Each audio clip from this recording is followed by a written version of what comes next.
Did you know that there's such a thing as a smart bomb? Welcome to my channel, and today we're going to talk about precision-guided munitions, aka smart bombs. Now these were first developed in the 1960s and 70s. Early PGMs included the laser-guided bomb, the LGB, and GPS-guided munitions. The US introduced the Paveway series in the 1970s, which used laser guidance to track a target. By the 1990s, GPS guidance became prominent with the introduction of the Joint Direct Attack Munition, or JDAM, but it wasn't until the Gulf War, also known as Operation Desert Storm, that we saw the wide deployment of these weapons. The US and coalition forces dropped or launched thousands of laser and GPS-guided bombs during the conflict. These PGMs proved effective in minimizing collateral damage, while still achieving a high degree of accuracy. So how exactly do these smart bombs work?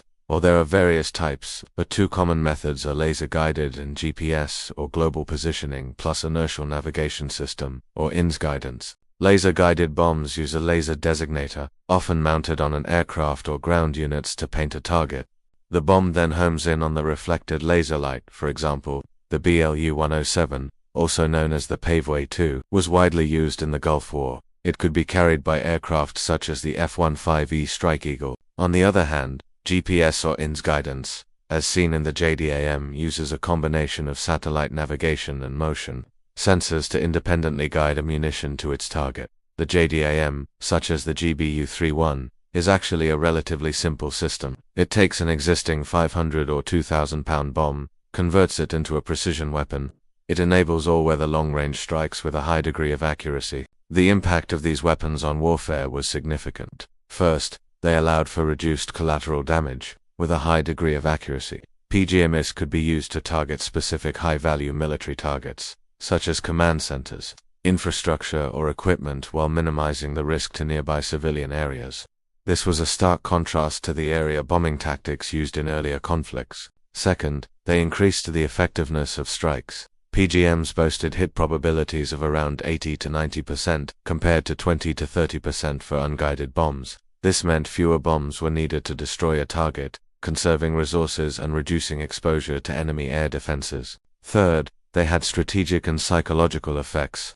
Adversaries faced a higher risk of being targeted even in urban or otherwise complex environments.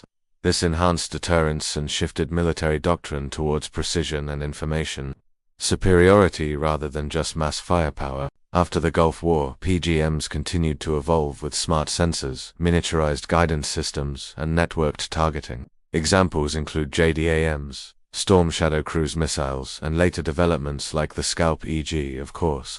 PGMs are not without their challenges. They tend to be more expensive than conventional munitions, though their long-term cost-effectiveness is often justified by reduced collateral damage and increased mission success. Additionally, they rely on technology that can be vulnerable to things like GPS jamming or cyber attacks. In conclusion, the Gulf War showcased the transformative potential of precision-guided munitions. These smart bombs allowed for surgical strikes with minimal collateral damage, while still achieving a high degree of accuracy. This set the stage for modern precision warfare, and the Gulf War remains a pivotal moment in the history of military technology. Thank you so much for watching.